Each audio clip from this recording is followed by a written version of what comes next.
Good morning, সবাই কেমন আছেন? আশা করি সবাই ভালো আছেন। তো সকাল সকাল রওনা হলাম আমার হাঁসগুলাকে নদীতে দিয়ে আসতে। তো আমার বাড়িতে 4-5টা হাঁস আছে, তো এই হাঁসটার কি বা হলো কিছু বুঝতে পারছি না। তো এই হাঁসটা আমাকে ধরে নিয়ে যেতে হবে। তো আমার চ্যানেলে শুধু রান্না বাড়ার ভিডিও দেয়, তো রান্না বাড়া দিতে আপনারা বোর হয়ে যেতে পারেন, তাই আমি আজকে একটা ছোট ব্লগ নিয়ে আসলাম। তো ব্লগে থাকবে অনেক কিছু, আপনারা সাথে থাকেন। তো আমি ভাবলাম রান্না করার পাশাপাশি যদি আমাদের গ্রামের সৌন্দর্যটা যদি আপনাদের সাথে শেয়ার করি তো কেমন হয়। আশা করি খারাপ হবে না। তো দেখেন আমার হাঁসগুলা এই যে এদিকে দিকে যাচ্ছে ওদের সাথে মিশ হওয়ার জন্য। তো দেখেন ফাইনালি আমার হাঁসগুলা ওই হাঁসের সাথে মিশে গেছে।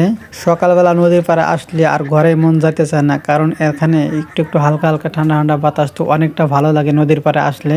তো নদীর পাড়ে হাঁসগুলোর সাথে খেলা করতে করতে হঠাৎই চোখ পড়লো একটি বাঁশের পুলের উপর। তো এখান থেকে আমি বাঁশের পুলটাকে দেখছি, তো এত বড় একটা নদীর উপরে বাঁশের পুল আমি তো দেখে রীতিমতো অবাক। তো এই কাজটা করাতে আমি অনেকটা খুশি হয়েছি। তো আমি আপনাদেরকে কাছে নিয়ে দেখাই। তো আমি এই ব্রিজের উপর দিয়ে হাঁটাচলা করব। তো দেখেন একটা গাড়ি চাইতেছে, তো অনেকটা আমাদের জন্য সুবিধা হয়েছে। তো নৌকা দিয়ে আপ ডাউন করতে হলেও অনেকটা টাইম লাগে। তো ওই পারে নৌকা থাকলে আমাদের এই পারে অনেকক্ষণ বসে থাকতে হয়, তো সেই বসাটা এখন থাকতে হবে না। তো এখন আমরা ডাইরেক্ট এই ব্রিজের উপর দিয়ে যাইতে পারবো। দেখেন নদীর উপরে এত সুন্দর একটা ব্রিজ হয়েছে, আমি তো ভিডিও না করে থাকতে পারলাম না, আর আপনাদের সাথে শেয়ার না করে থাকতে পারলাম না। তাই দেখেন কত বড় একটা নদী, দেখছেন এই সাইডে দেখেন কত বড় একটা নদীতে, এই নদীর উপর দিয়ে এত বড় একটা বাঁশের ব্রিজ হয়েছে।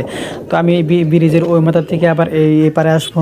তো এটাই হচ্ছে আমাদের গ্রামের সৌন্দর্য দেখেন। আর গ্রাম নিয়ে তো আমরা এমনি গৌরব করি না, গ্রামে অনেক কিছু দেখার আছে। আর যারা যারা সিঙ্গেল আছো তাদেরকে বলছি, এই যে ব্রয়লার মুরগি পাঠিয়ে দিলাম, এবার এই সিজনটায় বিয়ে করে নাও, পরে কিন্তু আর বিয়ে করতে পারবা না। আর আপনাদের কাছে কেমন লাগছে এই ব্রিজটা আপনারা কিন্তু কমেন্ট বক্সে বলে যাবেন। তো বা নদী এত সুন্দর একটা নদীর উপরে এত সুন্দর একটা বাঁশের ব্রিজ হয়েছে, তো কেমন লাগছে সেটা কিন্তু আপনারা অবশ্যই কমেন্ট করে বলবেন। আপনাদের কাছে কিন্তু এটা আমি আশা করলাম। আর আমার রান্না করার পাশাপাশি যদি আমার এই ধরনের ব্লগ ভিডিও ছাড়ি তো আপনাদের কাছে কেমন লাগবে সেটাও বলবেন। আমি এই ধরনের ব্লগ ভিডিও আপলোড দেব কি না সেটা একটু আপনাদের কাছে জানতে চাই।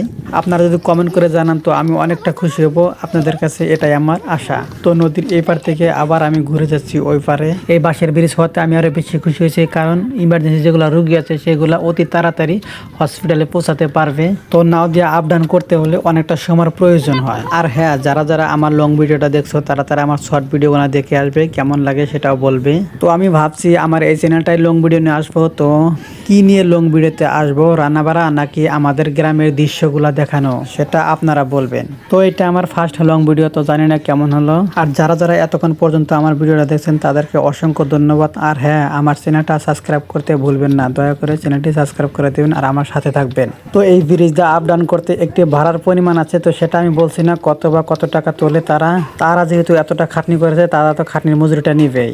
তো আজকের মতো আমার ভিডিও এতটুকুই, দেখা হবে নেক্সট ভিডিওতে। Bye bye.